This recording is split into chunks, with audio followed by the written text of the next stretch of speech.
ओम शांति। 20 तारीख की मुरली है। मीठे प्यारे प्राणेश्वर प्रिय पिता कहते हैं, मीठे बच्चे, देह सहित इन आँखों से जो भी कुछ देखते हो उसे भूल एक बाप को याद करो, क्योंकि अब यह सब खत्म होने वाला है। प्रश्न है, सतयुग में राज्य पद की लॉटरी विन करने का पुरुषार्थ क्या है? सतयुग में राज्य पद की लॉटरी विन करने का पुरुषार्थ क्या है? उत्तर है, सतयुग में राज्य पद लेना है तो अपने ऊपर पूरी नज़र रखो, अंदर कोई भी भूत ना रहे। अपने ऊपर पूरी नज़र रखो, अंदर कोई भी भूत ना रहे। बाबा ने कहा, अगर कोई भी भूत होगा तो लक्ष्मी को वर नहीं सकेंगे। राजा बनने के लिए प्रजा भी बनानी है। दूसरा, यहाँ ही रोना प्रूफ बनना है। किसी देहधारी की याद में शौक आया, शरीर छूटा तो पद भ्रष्ट हो जाएगा। इसीलिए बाप की याद में रहने का पुरुषार्थ करना है। गीत है, आज नहीं तो कल होंगे। ओम शांति। ओम शांति। शिव बाबा कहते हैं ओम शांति, फिर इनकी आत्मा भी कहेगी ब्रह्मा बाबा की आत्मा ओम शांति। तो 2 बारी ओम शांति कहना पड़े। वह है परमात्मा, यह है प्रजापिता। इनकी आत्मा कहती है ओम शांति, बच्चे भी कहते हैं ओम शांति। अपने स्वधर्म को जानना होता है। मनुष्य तो अपने स्वधर्म को भी नहीं जानते। ओम शांति अर्थात अहम आत्मा शांत स्वरूप। आत्मा है मन बुद्धि सहित। यह भूलकर मन का नाम ले लेते हैं। अगर कहें आत्मा को शांति कैसे मिले, तो बोलो वाह, यह भी प्रश्न है। आत्मा तो स्वयं शांत स्वरूप है, शांति धाम में रहने वाली है। फिर बाबा ने आगे बताया कि शांति तो वहाँ मिलेगी ना, आत्मा शरीर छोड़ चली जाएगी, सब शांति में रहेंगे। तो यह तो सारी दुनिया है, इसमें आत्माओं को पाठ बजाना है। शांत कैसे रहेंगे? काम करना है ना। तो मनुष्य शांति के लिए कितना भटकते हैं। तो बाबा कहते हैं, यह पता नहीं है कि हम आत्माओं को का जो है स्वधर्म शांत है। अब तुमको आत्मा के धर्म का पता है? आत्मा बिंदी मिसल पता है सबको कि बाबा ने समझा दिया। सब कहते निराकार परमपिता परमात्मा ही नमः। फिर बाबा ने क्या कहा कि परमपिता परमात्मा उनको ही कहा जाता है, वह तो है ही निराकार, उनको शिव परमात्मा नमः कहा जाता है।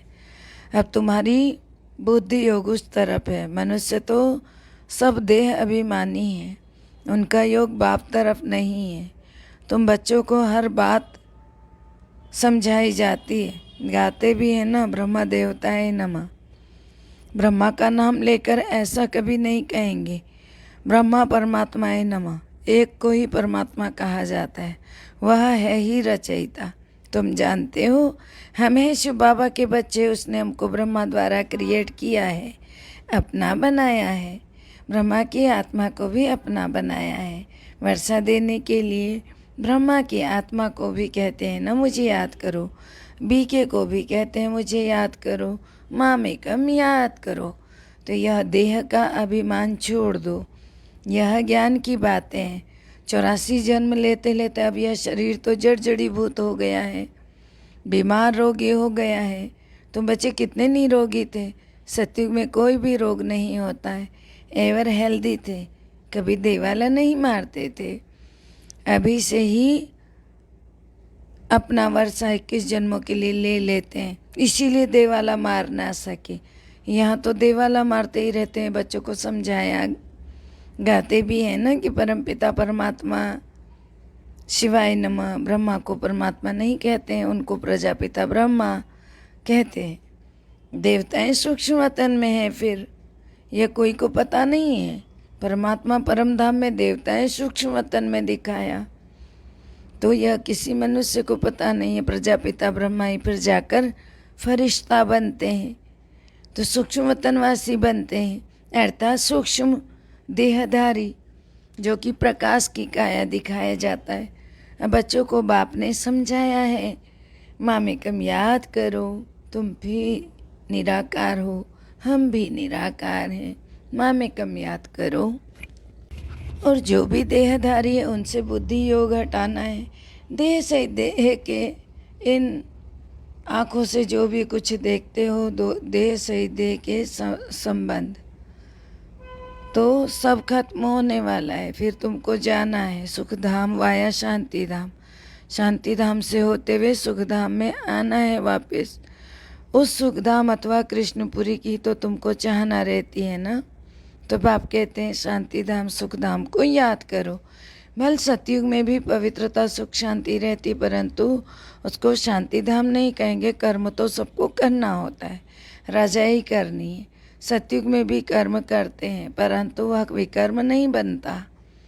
सतयुग में विकर्म नहीं बनता है, तो कर्म क्या बनता है? कर्म रहता है, उसका कोई पाप पुण्य कुछ नहीं बनता है, क्योंकि वह माया ही नहीं। यहाँ तो सहज समझने की बातें हैं ना। ब्रह्मा का दिन है, दिन में धक्का नहीं खाया जाता है।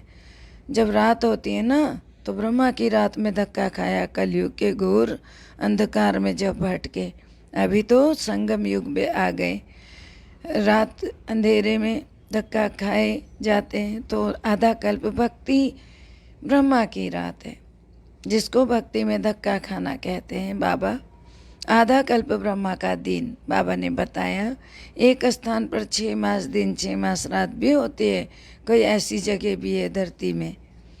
तो बाबा कहते हैं धरती पर कोई ऐसा स्थान है जहाँ 6 महीने दिन 6 महीने रात होती है, परंतु वह बात कोई शास्त्रों में नहीं गाई जाती। ये तो ब्रह्मा का दिन ब्रह्मा की रात, अर्थात ब्राह्मणों को मालूम है, ब्रह्मा और ब्रह्मा कुमार कुमारियाँ। तो विष्णु के रात क्यों नहीं कहते? वहाँ उनको यह ज्ञान नहीं होता है, इसलिए विष्णु के लिए नहीं कहते हैं। यह बेहद का दिन और रात है, शिव बाबा का दिन और रात नहीं कहेंगे। बच्चे जानते हैं हमारा आधा कल्प दिन फिर आधा कल्प रात है। खेल भी ऐसा है, प्रवृत्ति मार्ग वालों को सन्यासी नहीं जानते हैं, वह तो निवृत्ति मार्ग वाले हैं।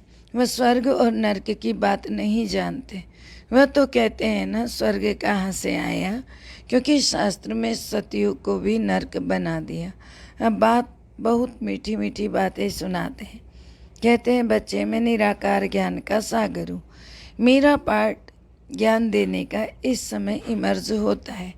बाप अपना परिचय देते हैं खुद। भक्ति मार्ग में मेरा ज्ञान इमर्ज नहीं होता है।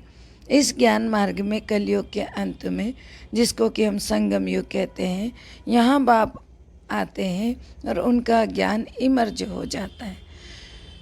उस समय सारा रस्म रिवाज भक्ति मार्ग का चलता है।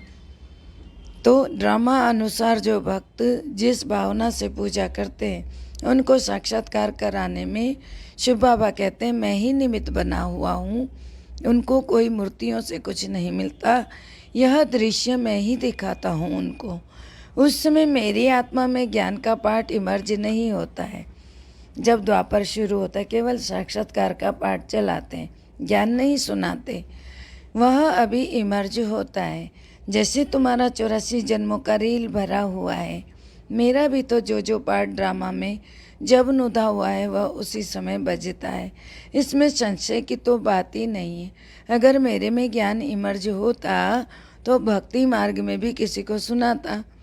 लक्ष्मी नारायण को वहाँ यह ज्ञान ही नहीं है। ड्रामा में नूंद ही नहीं कि मनुष्य मात्र को अगर कोई कहते हैं कि तुमको फलाना गुरु सदगति देते, परंतु गुरु लोग सदगति कैसे देंगे? उनका भी पाठ है ना।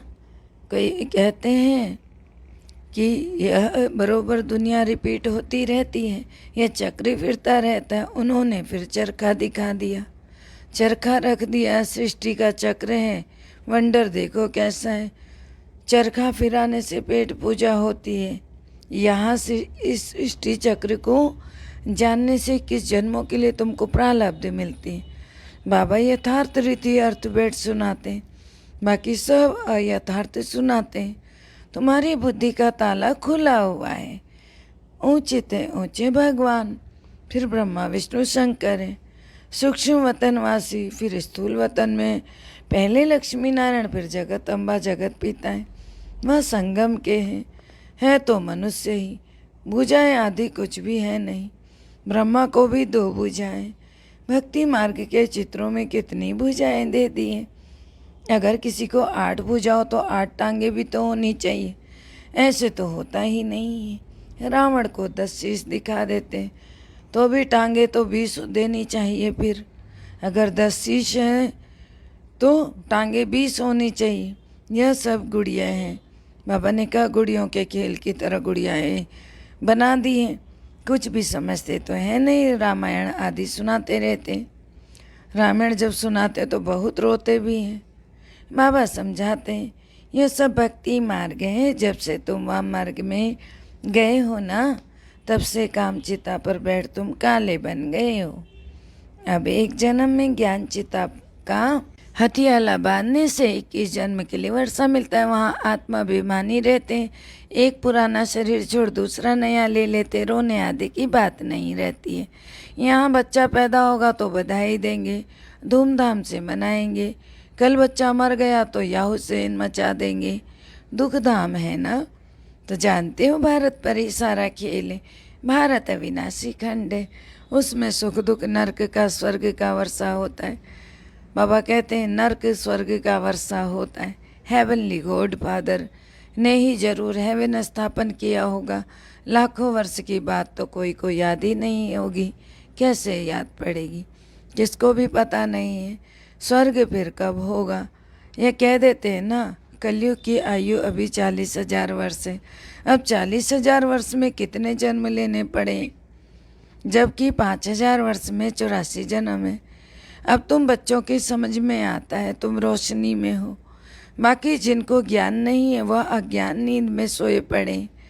अज्ञान अंधियारी रात है, अर्थात सृष्टि चक्र का ज्ञान नहीं है। हम एक्टर हैं। यह सृष्टि चक्र के 4 भाग हैं। इन बातों को मनुष्य ही जानेंगे। अभी तुम बच्चे जानते हो। बाप नॉलेज फुल है। उनमें जो खूबियाँ हैं वह सब तुमको दान देते। ज्ञान के सागर से तुम वर्षा लेते हो। बाबा हमेशा कहते हैं देहधारी को याद नहीं करो। भल मैं भी देह द्वारा सुनाता हूँ, परंतु याद तुम मुझ निराकार को ही करना। याद करते रहेंगे तो धारणा भी होगी, बुद्धि का ताला भी खुलेगा। 15 मिनट व आधा घंटा से शुरू करो, फिर बढ़ते रहो। पिछाड़ी के समय सिवाय एक बाप के और कोई याद ना रहे। इसीलिए सन्यासी सब कुछ छोड़ देते, तपस्या में बैठते।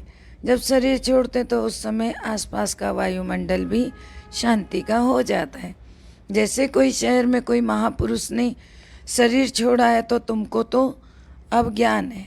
आत्मा अविनाशी है, वह लीन हो ना सके। उनमें तो यह ज्ञान नहीं है। बाबा समझाते आत्मा कभी विनाश होती नहीं है। उनमें जो ज्ञान है वह भी कभी विनाश नहीं होता है। इम्प्रेसिबल ड्रामा है। सतयुग त्रेता द्वापर कलयुग, यह चक्र फिरता रहता है। तुम फिर लक्ष्मी नारायण बनते हो, फिर नंबरवार और धर्म वाले भी आते हैं। God father is one. सतयुग से कलयुग तक वृद्धि को पाते रहते हैं। दूसरे झाड़ बन ना सके। चक्र भी एक ही है, याद भी एक ही को करते। गुरु नानक को याद करते हैं, परंतु उनको फिर अपने समय पर आना पड़े। जन्म मरण में तो सबको आना पड़ता है, चाहे वो कोई भी हो शरीरधारी, चाहे वो कृष्ण हो, चाहे वो राम हो, चाहे गुरु नानक हो, चाहे क्राइस्ट हो। सभी को जन्म मरण में आना पड़ता है, क्योंकि वह देहधारी हैं। वह निराकार परमात्मा नहीं है। कृष्ण हाजिरा हुजूर है। कोई किसको मानते, कोई किसको मानते, तो उसका साक्षात्कार भावना के कारण हो जाता है। शिव बाबा ही कराते। तो बाबा समझाते बच्चे युक्ति से समझाओ, ईश्वर सबका एक निराकार बाप ही है। गीता में है ना भगवान नुआज, तो वही भगवान नुआज कह रहे हैं। तो गीता है सबकी माँ बाप, क्योंकि उनसे ही सबको सद्गति मिलती है। कौन सी गीता? यह मुरली। तो बाप सबका दुख हरता सुख करता है। भारत सबका तीर्थ स्थान है। सद्गति बाप के द्वारा ही मिलती है। यह उनका बर्थ प्लेस है। सब उनको याद करते हैं। फादर ही आकर सबको रावण के राज्य से छुड़ाते हैं। अभी यह रौरव नरक है। अब आप कहते हैं हे देहधारी आत्माएं, अब वापिस चलना है। सिर्फ मुझे याद करो। कभी भी देहधारी में लटके तो रोना पड़ेगा। एक को याद करना है, वहाँ आना है तुम्हारा रोना 21 जन्मों के लिए बंद हो जाता है। कोई मरे और तुम रोने लग पड़ेंगे, फिर रोने प्रूफ तो बनेंगे नहीं। किसकी याद में शौक आ गया तो मर जाएंगे, दुर्गति हो जाए। तुमको याद तो शिव बाबा को करना है ना। हार्ट फेल भी तो हो जाते हो, तुमको तो उठते बैठते एक बाप को याद करना है। यह भी बुद्धि में बिठाया जाता है, क्योंकि सारे दिन में याद नहीं करते हैं तो संगठन में बिठाया जाता है, सबका इकट्ठा फोर्स होता है। अगर और किसी की याद बुद्धि में रहेगी तो फिर जन्म लेना पड़ेगा उसके पास। कुछ भी हो जाए, स्थैर्यम रहना है, अटूट रहना है, देह का भान ना रहे। जितना बाबा को याद करते हो ना, तो उतना ही वह याद रिकॉर्ड में नोंद हो जाती है। तुमको खुशी भी बहुत होगी। हम जल्दी जल्दी चले जाएंगे, जाकर तख्त पर बैठेंगे। बाबा हमेशा कहते, बच्चे तुम्हें कभी रोना नहीं है, तुम्हें सर्वगुण संपन्न यहाँ ही बनना है, जो फिर अविनाशी हो जाता है। मेहनत चाहिए, अपने पर नज़र रखनी है। कोई भी भूत होगा तो उच्च पद नहीं पा सकेंगे। नारद भक्त था, लक्ष्मी को वरना चाहता था, परंतु शक्लें देखी तो बंदर मिसल। तुम पुरुषार्थ कर रहे हो ना लक्ष्मी को वरने के लिए, जिसमें 5 भूत होंगे, वह कैसे वर सकेंगे। बहुत मेहनत चाहिए, बड़ी ज़बरदस्त लॉटरी विन करते हो। हम राजा जरूर बनेंगे तो प्रजा भी तो होगी ना, हज़ारों लाखों वृद्धि होती रहेगी। पहले पहले कोई भी आते हैं तो उनको बाप का परिचय दो।